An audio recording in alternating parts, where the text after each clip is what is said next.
other than the hearing on the textbooks. Mrs. Bass, please call the roll. District 1, Barbara McQuinn. Here. District 2, Chuck Shaw. Here. District 3, Karen Brill. Here. District 4, Erica Whitfield. District 5, Frank Barbieri. Here. District 6, Marcia Andrews. Here. District 7, Deborah Robinson. All right, we have a quorum. All 7 board members are present, and currently at the dais with us are General Counsel Julianne Rico and our superintendent. Would you all please stand for the Pledge of Allegiance, led by Mr. Shaw? I pledge allegiance to the flag of the United States of America and to the republic for which it stands, one nation, under God, indivisible, with liberty and justice for all.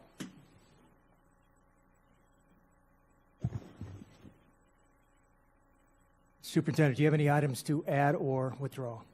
No, sir, I do not have any items to add or withdraw. So far, we have one item that's been pulled by Mrs. Whitfield, POL 01. Are there any other items? We need a motion to approve the agenda. Motion made by Mrs. Whitfield, second by Mr. Shaw. Disclosures and abstentions, anyone? Seeing none. Pardon me? Yes, we took. Did we take a vote? All in favor, all opposed? Motion carries 7-0. Superintendent, comments? Yes, sir. Good afternoon, Mr. Chair and the rest of the board. I'd like to start today's comments by announcing that we have a Hall of Famer in our district. Only 5 teachers nationwide are inducted into the National Teachers Hall of Fame each year. And I'm proud to say that Dr. Mary Jo Murray, a calculus and math teacher at Suncoast High School, is part of the Hall of Fame's 2019 class. Dr. Mary has taught for 36 years in K-12 education and an additional 9 at the college level. 15 years of that experience has been at Suncoast.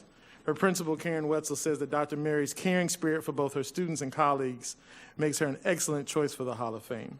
I want to say thank you for your continued dedication to our students, Dr. Mary, and congratulations. This is truly a great honor. Let's give her a round of applause. And now another honor to share. Malia Altamar, a student at Panther Run Elementary School, is the elementary school winner for the Governor's Black History Month essay contest. Malia wrote her essay about Dr. Mary McLeod Bethune, educator, stateswoman, and civil rights activist, and of course also the namesake of one of our own elementary schools here in Palm Beach County.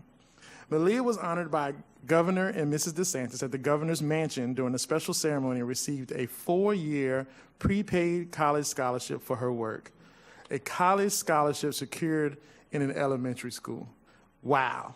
Malia, great job. Let's give her another round of applause. And finally, we have yet another lifesaver among our students. Boynton Beach High School Medical Academy student Sarah Van Rickle was working at her part-time job at Chick-fil-A earlier this month when one of the customers collapsed after going into cardiac arrest. Without hesitation, Sarah jumped in using the CPR knowledge that she learned in the medical academy to revive the man and save his life. Let's give Sarah a big hand for her dedication and service. Earlier today, Sarah was reunited with the gentleman and his wife and was honored by Boynton Beach Fire Department first responders who arrived on scene and Chick-fil-A for her bravery and knowledge. I'm sure this is quite an emotional meeting. Our students don't have to be part of the medical program to learn CPR, as all of our students are taking CPR in high school before they graduate, thanks to a partnership with the American Heart Association. I know this is an initiative that is near and dear to your heart, Ms. Whitfield, so I wanted to make sure I shared this great news. I hope everyone had a wonderful spring break, and I just want to thank our teachers, principals, school-based staff for keeping the foot on the gas with a laser focus on teaching and learning. They are the reason we are the top-performing urban school district, and as a parent and as a superintendent, I am also appreciative of their hard work and dedication. And finally, speaking of spring break, our outstanding facilities team was hard at work during the break with over 30 penny sales tax projects. We have a short video that we want to share this evening for work done at Cypress Trails and New Horizon. And this concludes my comments after the video. This is definitely your sales tax at work. Cypress Trails Elementary, right now we're into our final portion of this phase which is the media center and the actual front office area. We've done the floors, we've redone the walls, the ceilings. Every break that we have, summer break, Christmas break, now spring break, we've bitten off a little bit more to the point where we're about 95% complete. We're at New Horizons Elementary School. We didn't have a whole lot of time to work on this, so Roebling, our CM that's handling this project, immediately had the floor stripped out Friday night so that they could hit the job hard Saturday. We're doing the flooring in the media center, replacing the VCT flooring. In the admin, we're doing wall covering removal, painting of door frames. We're basically giving the school a facelift, and we're trying to get about 25 more years of good instruction and good learning environment for the children and staff at New Horizons. Absolutely. Once again, to Ms. Paul, David Dolan, the entire team, we just thank you for being such good stewards of the taxpayer dollars. And Mr. Chair, those are all my comments at this time. Thank you. Board member comments? Mrs. McQuinn? None for me this meeting. Mrs. Whitfield? Mrs. Burrell? Mrs. Andrews? Oh, Yes. of course, Mrs. Andrews. I only have a little today. Okay. First of all, I want to say thank you to Miss Wanda Paul and her team. Glade Central High School new remodel media center. It's a grand place. I had the opportunity to go yesterday to see the new technology, the new media center. The children, everybody truly know that it has made a difference at the school. When you look at the design, I know the media specialist, Ms. Z, had a hand in helping with that design, but that design enhances the opportunity for students to truly want to be in the media center. I see a lot of children at Glade Central Media Center all the time, but now with their new remodel media center, everybody is thrilled. I was closed off in one of those offices where you have your own table and your own computer set up, where if you actually want to entertain or interview somebody or talk with students, it's just amazing, all the different pockets of the media center for privacy, for true reading, the technology, it's just super. The principal, the community, everyone's excited, but the team that really did it, Ms. Paul and your team, it's awesome. Next Friday will be ribbon cutting and dedication. We invite all of you out there to just kind of taste it and see it. It's a grand place. Thank you all so much.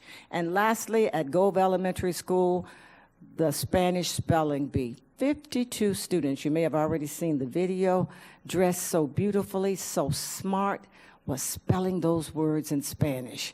They actually had pronunciations. They may have asked for a sentence, but they were spelling. 52 students. It took about 4 hours, about 5 rounds to come up with a winner, a first, second, and third place winner. But I can tell you every child was a winner there, because when I listened to those words that were pronounced by our own Jose Fred right here from the district office and the district team that actually helped with the judging and the correctness of making sure everyone was spelling those words correctly in Spanish, it was great. Thank you to the principal, the team at Gove, and it's an annual thing. Mark your calendar next year to come to Gove, to the Spanish spelling bee. It's 1 in a million. I don't know if we have that all over the county, but it's truly unusual, and you need to come out and see. So congratulations to Gove Elementary. Thank you, Ms. Andrews. Dr. Robinson? Yes, I just want to make sure everyone knows that they're invited this Saturday, 10 a.m. to Palm Beach Lakes High School for the town hall meeting that will present the status of African studies in Palm Beach County schools. Thank you. Thank you, Dr. Robinson. Mr. Shaw? And to follow up on Mrs. Whitfield, I think I just want to also thank Mrs. Paul. If you drive down Military Trail where we're building a temporary school to house Verdi and Addison Meisner, the school is like, all of a sudden it's there. It's like, I don't even know how it was accomplished, but thank you, Mrs. Paul, for getting that done on schedule, ahead of schedule probably. I know the Verdi and Addison Meisner parents were very concerned about where the kids are going to be next year, so thank you for making sure that gets done on time so far. Anyway, if we don't have any hurricanes that interrupt you, although I don't think any hurricane wants to go up against you, so we're probably pretty safe. Not the boss lady. So the next item on the agenda would be agenda item speakers, and we have none. So consent agenda. Does anybody else want to pull anything out for consent other than POL 01? None. So we need a motion to approve the consent agenda. Motion by Mr. Shaw, seconded by Ms. Brill. All in favor? All opposed? Motion carries 7-0. New business, Mr. Superintendent, POL 01. Yes, sir. Mr. Chair, I recommend the board approve adoption of proposed revised policy 2.035, wellness promotion. Motion by Mr. Shaw, seconded by Ms. Brill. Mrs. Whitfield. Thank you. I just had a question about it, which I posed pretty late this morning. But my question was about the PE teachers that we have. It's my understanding, and feel free to correct me, but it's my understanding that when a PE teacher is placed in the elementary or middle school level, they don't have to be certified in PE. And in the high school level, I believe, because of state statute, they do. My concerns would be about having the appropriate person to teach at that level in the elementary or the middle school level. And then I was asking how many people are teaching. In the question, I asked how many people are actually teaching in the middle or high school level outside of their certification for PE. So I realize we don't have an answer for that, but does anybody want to address my statement, if it's true or not, about the elementary and middle level? Diana? Or So, as far as elementary, you do not have to be certified in PE to teach PE. That is correct. And middle? So, for middle school, According to the DOE, for 6th, 7th, and 8th grade, as long as you hold a middle school certification, then you are certified to teach physical education. So it's not outside their certification, they are certified to teach physical education courses as long as they the teacher holds a middle school certification, just like for elementary ed. So what I would propose to the board would be that we should strive to do better than what the DOE is mandating us to do, because I don't understand why PE, with its standards and its requirements, is any different than any other class. So I would propose that we would ask that all of our teachers, when they are placed in those positions, get a certification within a year. We could add that to the policy right now, just to say that within a year they will get certified in it, so that we know that they are understanding how to teach to those specific standards. Mr. Superintendent. Yeah, give us some time to talk to Dr. LaCava's team. There might be some contract issues with that. I mean, if they're certified, we can't deny them access to they're certified. And so anything above and beyond the state would require a different set of attorneys to be involved. So let us investigate that before the board even makes a recommendation like that. We have to really see if it's even allowable. So could we create some sort of a motion later on about that, where when you come back, where we could create policy to maybe do better than what the state's requiring? Is that what you're suggesting? So at some later date, we would come back with something that said that we wanted all of our teachers, if they're teaching in a certain subject area, that they're certified to teach in that subject area? Because I think in every other case, we do that, just not PE. Is that true? It depends, because we have elementary schools currently that departmentalize. So you have elementary schools where the kid goes to math class, but we don't require that teacher to have a math certification. They have an elementary certification. So I think it's much more complicated than the board just saying we want above and beyond for PE. I think we have to get all the different people involved, and even the union. Like it's just not that simple. Okay, so maybe we could look at it just for middle school then. If it's truly a PE teacher in the middle school level, I could understand the elementary, but middle school is similar? Or no? It's really the same, because you have a middle school certification. You don't have a high school certification. You have a math certification. Subject area. It's subject area at high school. Elementary and middle is not the same. They're general ed certification. So it's a little more complicated. All right, well, get back to me and let me know.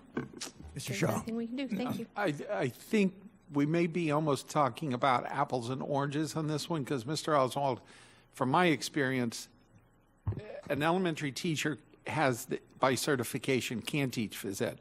However, in practice, my guess is if we surveyed all of our elementary schools, every one of those elementary schools, probably their PE assigned teacher is a certified PE teacher. Yeah. So I think we need to distinguish that, because we're not really talking about a certification issue.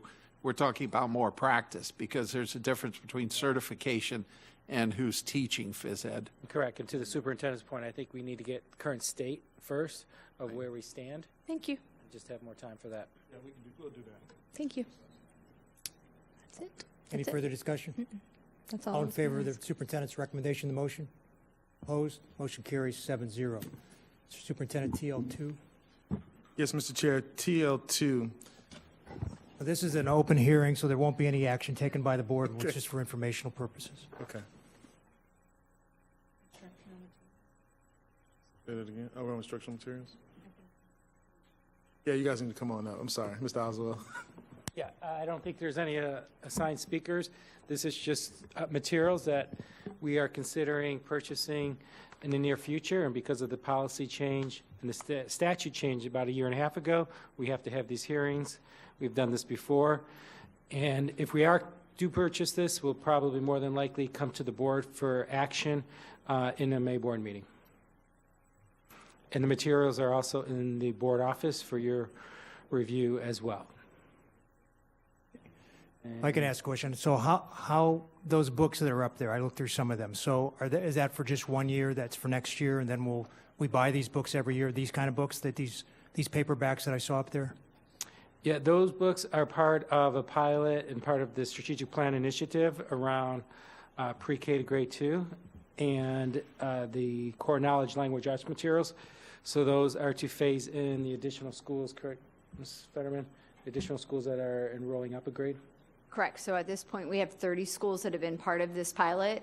So this is for those schools to phase up to the next grade level. For those students, the curriculum will move with those students as they move up.